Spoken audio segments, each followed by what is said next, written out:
ఆర్థిక గ్రహణం. ఓం వసుదేవసుతం దేవం కంసచానూరమర్దనం దేవకీ పరమానందం కృష్ణం వందే జగద్గురుం. శ్రీ రాధాకృష్ణాభ్యాం నమః. కృష్ణం వందే జగద్గురుం, అర్జునం వందే జగదేక వీరం. ఇప్పుడు మనకి పశ్చిమ ఆసియాలో యుద్ధం జరుగుతుంది. ఈ యుద్ధం జరగడం వల్ల మనకి ఇక్కడ పెట్రోలు, డీజిల్ రేట్లు పెరగడము, మత్స్య ఎగుమతులు అవన్నీ కూడా ఆగిపోవడము, ఇలాంటివన్నీ కూడా జరుగుతున్నాయి. ఆర్థికంగా రేట్లన్నీ కూడా బాగా రేట్లు పెరిగిపోయినాయి. మనం ఆర్థికంగా కుదేలైపోయాం. దీని అంతటికీ కారణం ఏమిటంటే గురుడు మిథున రాశిలో ఉండడము. ఆ తర్వాత జూన్ 2, 2026 సంవత్సరానికి గాను ఆయన కర్కాటక రాశిలోకి వస్తాడు. అప్పుడు దాకా కూడా ఈ యుద్ధం అనేటటువంటిది ఆగదనమాట. అలాగే ఈ యొక్క కుజ, బుద్ధ, శుక్ర గ్రహాలు, శని గ్రహాలన్నీ కూడా మనకి మీనరాశిలో ఉన్నాయి. మరి ఏప్రిల్ 18 తర్వాత మనకి శుక్రుడు మనకి ఈ యొక్క మేషరాశిలోకి మారడం, ఇలాంటివన్నీ కూడా జరుగుతాయి. ఈ లోపల అసలు ఎందుకు మరి ప్రభుత్వాలు, ఈ రవి గ్రహము మనకి ఏప్రిల్ 14 తర్వాత మేషరాశిలోకి వస్తున్నాడు, ఏమైనా మార్పులు ఉంటాయా ఈ ఆర్థిక గ్రహణంలో అనుకుని మనం చూసినట్లయితే, ఈ యుద్ధంతో ఏమైందంటే మనకి ఎక్కువ సవాళ్ళని మనం ఎదుర్కొంటున్నాము. తర్వాత మన దేశం ముఖ్యంగా మనకు సంబంధం లేకపోయినప్పటికీ కూడా, అలాగే మన మూలధన పెట్టుబడులకు కానీ ఆర్థిక వ్యవస్థకు కానీ పెద్దగా మనకేమి నష్టం వాటిల్లలేదు. ఎందువలనంటే గురుడు మిథున రాశిలో ఉండడం వల్ల ఇది కారణం. వాటిల్లలేదని సర్టిఫై చేసింది ఎవరండి? మన కేంద్ర ఆర్థిక శాఖ మంత్రి అయినటువంటి నిర్మలా సీతారామన్ గారు. కాబట్టి ఈ యుద్ధంతో నష్టపోయేటటువంటి రంగాల్ని ఆదుకోవడానికి అవసరమైనటువంటి నిధుల్ని, వాటికి అలాంటి ఇబ్బంది లేదని కూడా ఆమె భరోసా ఇచ్చారు. ఇది శనీశ్వరుడు ఇస్తాడు మనకి. శని మనకి ఈ యొక్క మీనరాశిలో ఉండి వక్రించి ఉన్నాడు. కాబట్టి ఇంకా అవసరమైతే ఇంకో స్టెప్ ఏం చెప్పారు? భారత రిజర్వ్ బ్యాంక్ RBI కీలక వడ్డీ రేట్లు తగ్గించేటటువంటి అవకాశాలు ఉన్నాయన్నారు. ఈ యొక్క బుధగ్రహము మనకి ఈ వెసులుబాటులు మనకు కలిగిస్తుంది. ఇప్పుడు మనం గమనించినట్లయితే ఏప్రిల్ 10లో మీనరాశిలోకి బుధగ్రహం ప్రవేశిస్తుంది. ఏప్రిల్ 30 వరకు అక్కడ ఉంటుంది. కాబట్టి ఏప్రిల్ 30 వరకు మనకి యుద్ధం నుంచి వచ్చేటటువంటి ఫలితాల నుంచి మనం తప్పించుకోలేము. ఆ తర్వాత మళ్ళీ ఏప్రిల్ 30 తర్వాత మేషరాశిలోకి వచ్చిన తర్వాత మే 14 వరకు మనకు ఆర్థిక సంక్షోభం ఉంటుందంటే యుద్ధం ఖచ్చితంగా జరుగుతూనే ఉంటది. ఇప్పుడు ట్రంప్ వార్నింగ్లు ఇచ్చినా, ఎన్ని ఫైనల్ వార్నింగ్లు ఇచ్చినా ఇరాన్ ఏమి అది లెక్క చేయడం లేదు. 45 రోజులు విరామం ఇచ్చే చర్చలు పెట్టుకుంటా ఉంటున్నారు. అయితే వాళ్ళు ఇరాన్ పెట్టేటటువంటి ఈ యొక్క ఆంక్షల్ని మన ట్రంప్ ఒప్పుకోవడం లేదు. కాబట్టి యుద్ధం ఇక్కడ క్లియర్ గా మనకు తెలుస్తుంది. మే 14 వరకు సెటిలైట్ కాదు ఈ ఆర్థిక ఇబ్బందులు, ఈ ఆర్థిక గ్రహణం. మే 14 తర్వాత ఎప్పుడైతే బుధుడు వృషభ రాశిలోకి వస్తాడో అక్కడి నుంచి ఆర్థిక పరిస్థితి బాగుంటుంది, రూపాయి విలువ పెరుగుతుంది కూడా. ఇప్పుడు మనకి ఏమైందండి రూపాయి విలువ అని అన్నప్పుడు మనం చూసుకుంటే ఈక్విటీ, ముంబై ఈక్విటీ అనూహ్యంగా రికవరీ చేసిందనమాట. ఈ యొక్క యుద్ధానికి తెరదించేటటువంటి క్రమంలో కాల్పుల విరమణకు ఇప్పుడు చర్చలు జరుగుతున్నాయి అని జస్ట్ ఒక వార్త వచ్చిందంటే నిన్న మొన్న రావడంతో ఆయిల్ ధరలు తగ్గినాయి చక్కగా. దానికి కారణం అదే. అలాగే రూపాయి బలపడింది.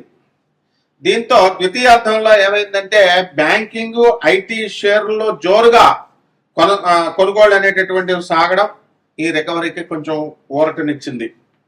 అలాగే సోమవారం రోజున ఏం జరిగిందంటే సెన్సెక్స్ పాజిటివ్ గా ప్రారంభమైనా సరే ఇన్వెస్టర్లందరూ కూడా లాభాల స్వీకారానికి దిగడంతో రోజంతా భారీ ఆటుపోట్లకు లోనైంది. చివరికి 787.30 పాయింట్ల లాభంతో 74,106.85 వద్ద ముగిసిందనమాట.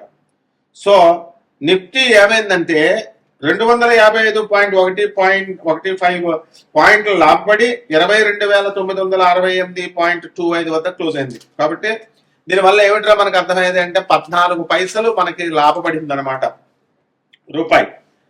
RBI చర్యల మద్దతుతో ఫారెక్స్ మార్కెట్ లో వరుసగా మనకి రెండో రోజు సైతం అమెరికన్ డాలర్ మార్కంలో రూపాయి 28 బలపడి 92.90 దగ్గర ముగిసింది. ఒక దశలో ఏమైందో తెలుసా, రూపాయి ఇంట్రాడే గరిష్ట స్థాయి 92.79 కూడా తాకింది. ఇదంతా కూడా ఆర్థికంగా గ్రహణాల ఇది. కాబట్టి మనం ఏం చేయాలంటే వడ్డీ రేట్లు తగ్గించే అవకాశం ఉంది. అలాగే మనకి ఈ ఆర్థిక క్రమశిక్షణ అనేటటువంటిది మనం అలవాటు చేసుకున్నాం భారత ప్రభుత్వం.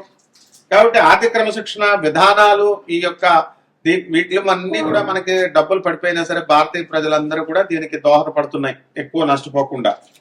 దీనివల్లే మనకి పెట్రోల్, డీజిల్, ఎక్సైజ్ సుంకాలు తగ్గించడం, అలాగే కీలక పెట్రో రసాయన ఉత్పత్తులకు దిగుమతి సుంకాలు మినహాయించారు. అలాగే సెజ్జల్లో ఎగుమతుల కోసం ఏర్పాటు చేసినటువంటి కంపెనీలు తమ ఉత్పత్తిలో కొంత భాగాన్ని దేశీయ మార్కెట్లో అమ్ముకోవడం కోసం అనుమతి లాంటి అన్ని కూడా చర్యలు తీసుకుంటున్నారు. అంటే జాతకం చూడగానే గురుడు మిథున రాశిలో ఉన్నాడు, గురుడు 4వ ఇంట్లో ఉన్నాడు, 5వ ఇంట్లో ఉన్నాడు కాబట్టి నష్టాలు కలిగినాయి. ఇది కాదండి, సబ్జెక్ట్ నేర్చుకోవాలి. సబ్జెక్ట్ ఇది ఆర్థిక గ్రహణం అంటే. చివరి వరకు చూడాలి, కేవలం 3 నిమిషాలు ఇలా తిప్పేసేయడం కాదు దయచేసి. దీనివల్ల మనకి ఇప్పుడు ఏం జరుగుతుంది, ఇప్పుడు గ్రహస్థితిని కనుక మనం చూసుకున్నట్లయితే ఈ యొక్క రవి గ్రహము మనకి ఏప్రిల్ 14న మేషరాశిలోకి వెళ్తున్నాడు, మే 15న వృషభ రాశిలోకి వస్తున్నాడు. అక్కడి నుంచి బాగుండదు. మే 15 వరకు కూడా మనకి ప్రభుత్వం సరైనటువంటి నిర్ణయాలు తీసుకోలేకపోతే, ఏ ప్రభుత్వం వరల్డ్ అక్కడ అమెరికా అయినా, జూన్ 15 తర్వాత మిథున రాశిలోకి వస్తున్నాడు. అలాగే శుక్రుడిని మనం తీసుకున్నప్పుడు మార్చి 25వ తేదీన మేషరాశిలోకి ప్రవేశిస్తున్నాడు. ఆ తర్వాత ఏప్రిల్ 19న వృషభ రాశిలోకి ప్రవేశిస్తున్నాడు, మే 14 మిథున రాశిలో ప్రవేశిస్తున్నాడు. కాబట్టి శుక్రుడి వల్ల మనకి బంగారము రేట్లు ఇవన్నీ కూడా దిగిపోయినాయి, ఇవన్నీ కూడా కొంచెం పెరగడానికి అవకాశాలు ఉన్నాయి కొద్దిగా. అలాగే కుజ సంచారాన్ని కనుక మీరు తీసుకున్నప్పుడు కుజుడు ఏప్రిల్ 2 మీనరాశి, మే 11న మేషరాశిలోకి వస్తాడు. అక్కడ కూడా బాగా ఇబ్బందులు ఉంటాయి. జూన్ 20 నుంచి మనకి వృషభ రాశిలోకి ప్రవేశించడం అనేటటువంటిది జరుగుతుంది. కాబట్టి శని సంచారం అంతా కూడా మీకు తెలుసు, మీనరాశిలోనే వక్రించి ఉన్నాడు. ఇప్పుడు రాహుకేతులు డిసెంబర్ 5 వరకు మనకి రాహు కుంభరాశిలోను, కేతువు సింహరాశిలోను ఉంటాడు. ఆ తర్వాత రాహువు మనకి మకర రాశిలోకి, కేతువేమో కర్కాటక రాశిలోకి వస్తాడు. బుధ గ్రహం వచ్చేసరికి ఏప్రిల్ 10న మీనరాశిలోకి వస్తాడు, ఏప్రిల్ 30న మేషరాశిలోకి వస్తాడు, బాగుండదు. మే 14 నుంచి వృషభ రాశిలోకి వస్తాడు. కాబట్టి వీటిలన్నిటిని మనం ఈ గ్రహస్థితులన్నీ మనం చూసుకొని విశ్లేషణ చేసినప్పుడు సమకాలీన పరిస్థితులు బయట, అలాగే గ్రహస్థితిగతుల్ని మనం ఇవన్నీ కూడా బ్లెండ్ చేసి మనం చెప్తున్నప్పుడు మే 14 వరకు కూడా మనకి ఆర్థిక గ్రహణం ఉంటుందండి ఈ 2026 సంవత్సరంలో. కాబట్టి అంతవరకు డబ్బుల బాధలు చాలా ఎక్కువగా ఉంటాయి అందరికీ కూడా. కాబట్టి గురుగ్రహము మనకి ఎలాగూ ఇప్పుడు జూన్ 2న 2026 సంవత్సరంలో కర్కాటక రాశిలోకి వస్తున్నాడు కాబట్టి అక్కడి నుంచి బ్రహ్మాండంగా ఉంటుంది. ఇవన్నీ కూడా మనకి ఈ 12 రాశుల వారి మీద ఈ ఎఫెక్ట్ అనేటటువంటిది ఉంటుంది. ఇవన్నీ మనము 12 రాశుల వారికి కూడా గోచార రీత్యా జరిగేటటువంటి, దేశంలో జరిగేటటువంటి, ప్రపంచంలో జరిగేటటువంటి సంఘటనలు మనం చెప్పాం. అయితే వ్యక్తిగతంగా మీ జాతకాలు కావాలి అనుకునేటటువంటి వాళ్ళందరూ కూడా మనకి నాన్ ప్రాఫిట్ దీంతో స్కీమ్తో, అంటే లాభాపేక్ష లేకుండా కేవలము మనం ప్రజలకి హెల్ప్ చేయాలి, సరైనటువంటి మార్గ నిర్దేశకత్వం చేయాలి అనేటటువంటి ఉద్దేశంతో మీ అందరికీ కూడా మీకు ఈ యొక్క జాతకాలు, పర్సనల్ జాతకాలు చెప్పడం జరుగుతుంది. అందువల్ల మీరు చాలా డిసిప్లిన్డ్ గా, నిజంగా ఇంట్రెస్ట్ ఉన్నటువంటి వాళ్ళు మాత్రమే వాట్సాప్ నెంబర్కి పెట్టాలి. అంతేగాని ఇష్టం వచ్చినట్టు ఫోన్లు చేసేయడము, లేకపోతే ఏదో వెకిలిగా చేస్తే ఎట్టి పరిస్థితుల్లో కూడా ఊరుకున్నాను. కాబట్టి we're ready to help you, we're ready to guide you. And మొట్టమొదటిగా మీరు వరల్డ్ నెంబర్ 1 ఆస్ట్రాలజర్తో మీరు డీల్ చేస్తున్నారు అనేటటువంటి విషయాన్ని గురువు గారితో అనే దృష్టిలో పెట్టుకోండి. ఎంతవరకు ఏ గురువు కూడా వాళ్ళ డైరెక్ట్ నెంబర్ ఇవ్వడు, నా డైరెక్ట్ నెంబర్. కాబట్టి ఏమండి ఇదేనా అండి వాట్సాప్, డేట్ ఆఫ్ బర్త్లు పెట్టాలండి, ఏం పెట్టాలండి అని నన్ను అడిగితే నేనేం చెప్తాను, అదే మాట్లాడే పద్ధతి గురువు గారితో. కాబట్టి చాలా జాగ్రత్తగా, డిసిప్లిన్డ్గా మీ లైఫ్లు మారుతాయి గ్యారంటీగా. అలాగే మనందరం కూడా ఈ యొక్క గాణగాపుర యాత్ర వేస్తున్నాము చక్కగా. ఈ యొక్క ఛానల్ ఓనర్లు అయినటువంటి CEO మేడం అయినటువంటి కీర్తనా దేవరాయ గారికి మీరు చక్కగా తర్వాత కాల్ చేసుకొని మనం గాణగాపురం రిజిస్ట్రేషన్స్ కూడా మనం చేయడం జరుగుతుంది, అవన్నీ చెప్తాము. కాబట్టి మీరు క్రమశిక్షణ ఉన్నట్లయితే మేము మిమ్మల్ని ముందుకు తీసుకెళ్ళగలుగుతాం. ఇప్పుడు ఈ జాతకాలు చెప్పేటప్పుడు నువ్వు కోటీశ్వరుడు అయిపోతావు, నువ్వు ఇదైపోతావు, నువ్వు ఈ పొగుడుతా ఉండవు. ఇప్పుడు అప్పచెప్పించుకుంటాను మ్యాస్టార్ నేను. ఈ ఈ మొత్తం వ్యాసం అప్పచెప్పించుకుంటారు. ఎవరైతే నాకు ఫోన్లు చేస్తారో వాళ్ళు నిర్మలా సీతారామన్ ఏం ఎఫెక్ట్ చేసింది, ఏం స్టెప్స్ చేసింది అన్ని నాకు అప్పచెప్పించుకున్న తర్వాత జాతకం చెప్తాను నేను. కాబట్టి ఇవన్నీ కూడా ద్వాదశ రాశుల వారి మీద అందరి మీద కూడా మీకు ఏ రకంగా ఏ ఒక్కొక్క రాశి వారికి ఏం జరుగుతుందో మనం చెప్పుకుందాం. వృశ్చిక రాశి, ఈ వృశ్చిక రాశి వారికి అందరికీ కూడా మనకి అర్ధాష్టమ రాహువు, మరి పంచమ శని, కుజ, బుధ గ్రహాలన్నీ కూడా ఉన్నాయి. మనకి ఈ యొక్క రాశి వారికి అందరికీ కూడా ప్రతి పని కూడా జనండి చాలా ఆలస్యంగా అవుతూ ఉంటాయి. మీ వల్ల ఇతరులకి బాధండి. మీ సేవలో మీకు అప్లికేషన్ రావడం కోసం తిరగడం, ఆ వచ్చిన దాన్ని ప్రింట్ కూడా తీసుకోలేకపోవడం, ఇవన్నీ లేట్ అనమాట. అన్ని ప్రతిదీ ఈ వృశ్చిక రాశి వాళ్ళకి. కాబట్టి ఈ ఆర్థిక గ్రహణము అనేటటువంటిది వృశ్చిక రాశి వారి మీద డైరెక్ట్ ఇంపాక్ట్ పడింది. అయితే వీళ్ళకి చక్కగా బ్రహ్మాండంగా సంపాదన బాగానే ఉంది. ఆ ఊర్లు తిరుగుతున్నారు, హ్యాపీగా ఎంజాయ్ చేస్తున్నారు అంతా కూడా.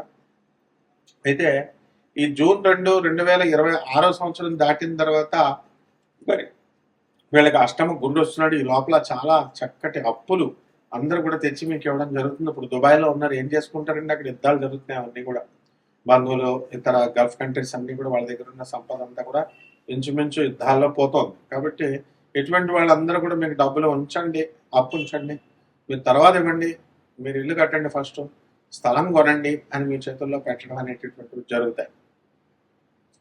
కాబట్టి ఈ వృశ్చిక రాశి వారికి ముఖ్యంగా చాంచల్యం చాలా ఎక్కువగా ఉంటుందండి. ఏ పనైనా అవ్వాలంటే ఏంటంటే మనకి స్ట్రిక్ట్గా స్థిరమైన అభిప్రాయాలు ఉంటారు. ఎవరైతే చెప్పినట్టు వాళ్ళు మనం చెప్పినట్టు వింటే ఏ పని జరగదు కదండి.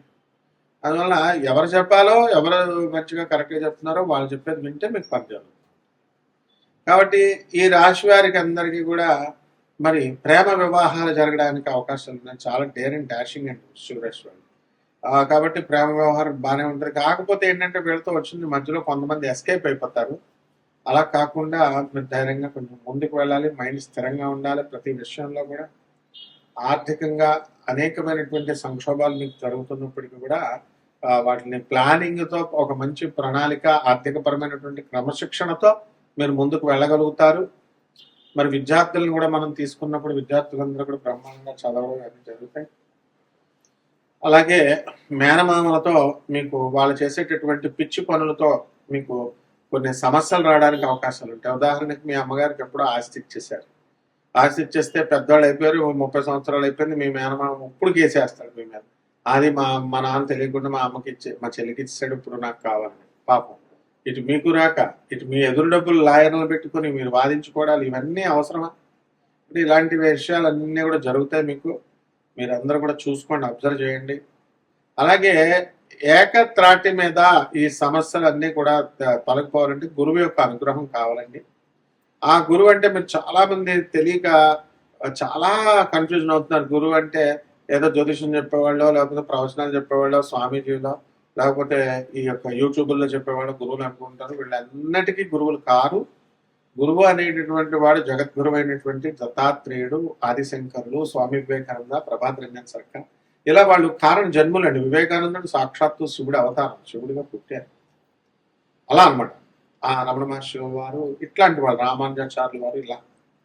అంతేగాని ఇప్పుడు ఉన్నటువంటి వాళ్ళు వాళ్ళ గురువులు అనుకుంటే వాళ్ళు ఇష్టం వచ్చినట్టు భద్రాచలంలో గోత్రాలు మార్చేస్తారు ఒకళ్ళు, ఒక పేరే మార్చేస్తారు ఒకళ్ళు. గోత్రం మార్చడం అంటే ఎంత ఇది అని అడగకుండా జనం వీళ్ళు కళ్యాణాలు చేయించుకుంటారు. అంటే ఈ గోత్రం అంటే ఏంటి? తండ్రిని మార్చేయడమే. తల్లి, తండ్రి, ఇవన్నీ గోత్రాలు వస్తాయి కదండి. ఇప్పుడు మేము తండ్రిని మార్చేసి ఇంకొకళ్ళు ఆ ప్లేస్లో ఇంకొకళ్ళు పెడితే ఎంత చండాలంగా ఉంటుందో ఇవి అలాగే ఉంటాయి. వీళ్ళ గురువులు ఎలా అవుతారండి అసలు? ఇట్లాంటివన్నీ కూడా వస్తాయి కదా. ప్రాక్టికల్గా జగద్గురువు అయినటువంటి దత్తాత్రేయ స్వామి వారు మాత్రమే, నృసింహ సరస్వతి స్వామి వారు దత్తాత్రేయ సెకండ్ అవతారం. ఆయన మీ యొక్క సమస్యలను పరిష్కారం చేస్తారు. కాబట్టి ఆ జగద్గురువు దగ్గరికి మన ఈ ఛానల్ ఓనర్ అయినటువంటి మేనేజింగ్ డైరెక్టర్ అయినటువంటి గాంధీ గారు, అలాగే సిఇఓ గారు అయినటువంటి కీర్తనాదేవరాయ గారు, కెమెరామెన్ అయినటువంటి హరీష్ గారు మీకు మంచి కాఫీలు, టిఫిన్లు అన్ని టైంకి అందిస్తారు చక్కగా. వీళ్ళందరూ కూడా యాత్ర వేస్తున్నారు. మరి గురువు సమక్షంలో వెళ్ళాలి. గురువు మనం కాబట్టి మనం దత్తాత్రేయ స్వామి శిష్యులం కాబట్టి కూడా మనం మే ఎండింగ్ కల్లా మనందరం వెళ్దాం. బస్సు యాత్ర వేస్తున్నారు. మనం వెళ్ళమే మన పని. చక్కగా మీకు అక్కడికి వెళ్ళిన తర్వాత పారాయణ అవన్నీ చేస్తాం.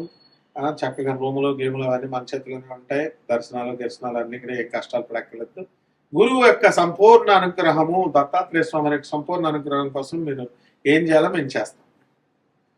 కాబట్టి అవన్నీ కూడా రిజిస్ట్రేషన్స్ అన్ని కీర్తన దేవరాయ మేడంతో మాట్లాడుకొని రిజిస్ట్రేషన్స్ చేసుకోండి.